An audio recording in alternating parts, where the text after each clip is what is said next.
juga penasaran Pak, mungkin ini masih mengenai hal-hal yang berkaitan dengan digitalisasi dan teknologi. PPATK itu seperti apa Pak mekanismenya? Menggunakan teknologi untuk meningkatkan efektivitas analisis transaksi keuangan dan pencegahan pencucian uang atau analisis transaksi keuangan yang mencurigakan Pak?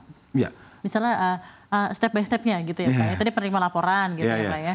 Jadi gini, kalau suatu tindak pidana pencucian uang, pasti dia akan melakukan layering, dia akan memindahkan dari satu instrumen ke instrumen lain. Itulah yang kami ikuti. Kami follow the money. Jadi dari instrumen perbankan, lalu dipindahkan ke asuransi, ke pasar modal, misalnya lalu balik lagi ke perbankan, lalu pindah lagi ke aset kripto atas nama siapa saja. Inilah kami detect.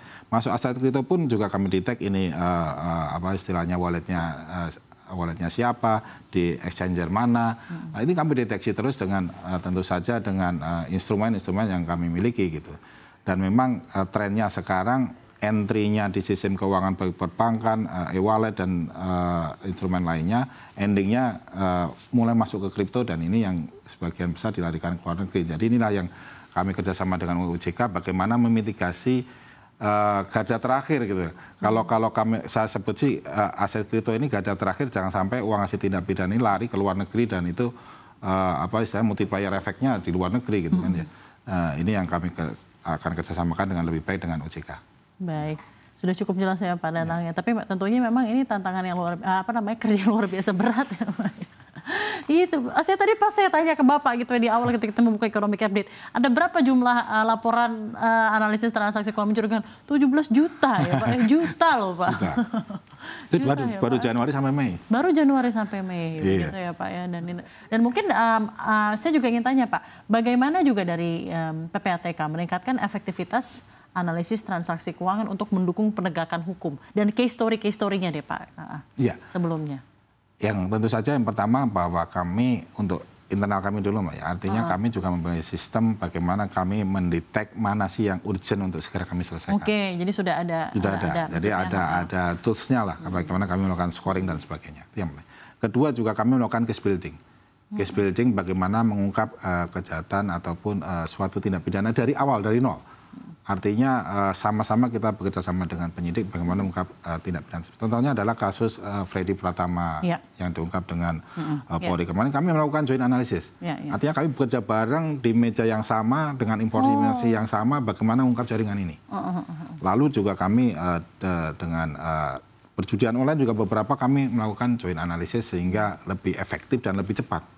Ini yang kami lakukan dengan penegak hukum, baik dengan KPK, dengan BNN, dengan pajak juga. Ini kami lakukan untuk mengungkap semua tindak pidana terkait dengan aliran dananya. Oke, baik. Pak, apa harapan PPATK terhadap kebijakan maupun regulasi untuk meningkatkan kinerja dan efektivitas dari PPATK sendiri untuk mencegah transaksi keuangan mencurigakan di half 2 2025 ini saja Pak, mungkin dari pemerintah bagaimana dukungan support dan regulasi Pak? Ya, saya kira kalau pemerintah cukup mendukung ya, artinya apa yang PPATK usahakan pasti akan disupport oleh pemerintah dan stakeholders yang lain.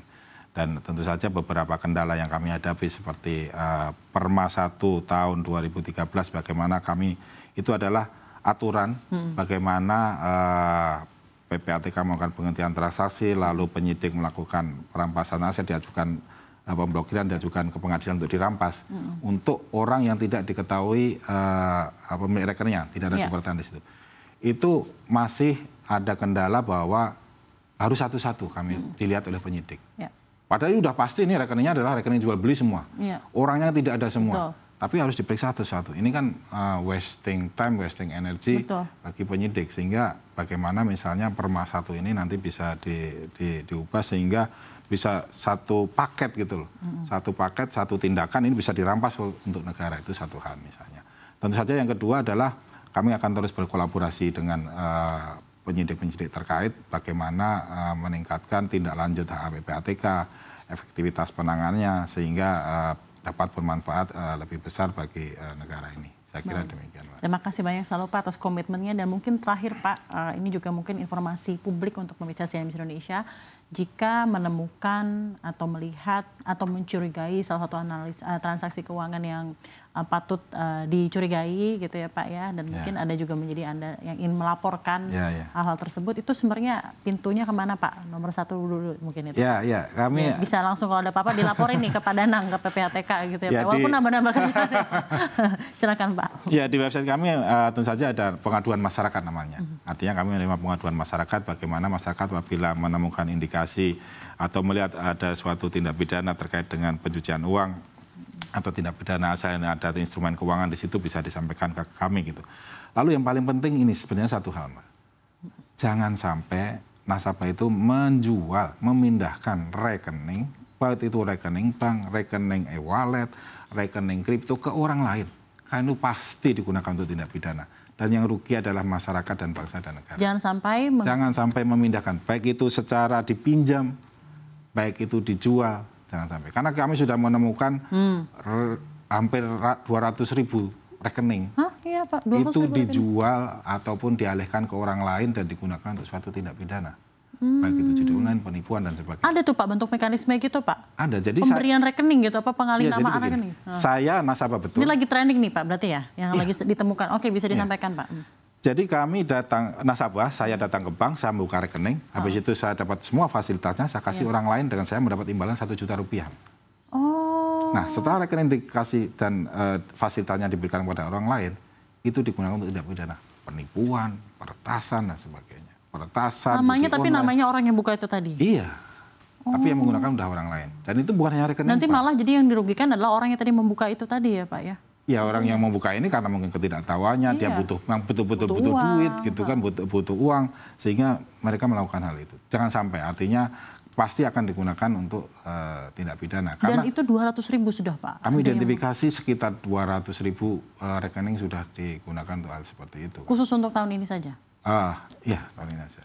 200.000 dengan imbalan 1 juta untuk membuka rekening gitu ya Pak ya? Ya mungkin ada yang 1 juta, ada yang 500.000 dan sebagainya. Dan itu begini Mbak, artinya pasti digunakan untuk tindak pidana. Orang ngapain juga ya Pak ya, orang nyuruh orang lain buka rekening. Orang lain untuk aktivitas transaksi itu pasti digunakan untuk tindak pidana. Dan itu hanya bukan di rekening bank, nilai jumlah tadi ya, itu di e-wallet kami temukan, lalu bahkan di akun kripto sudah diperjualbelikan. Akun kripto juga. Akun kripto sudah diperjualbelikan, sehingga ini akan mempersulit, membuat kompleksitas penanganan sebuah kasus. Jadi kami harapkan masyarakat jangan sampai melakukan hal tersebut karena itu sangat merugikan yang bersangkutan maupun perekonomian negara kita.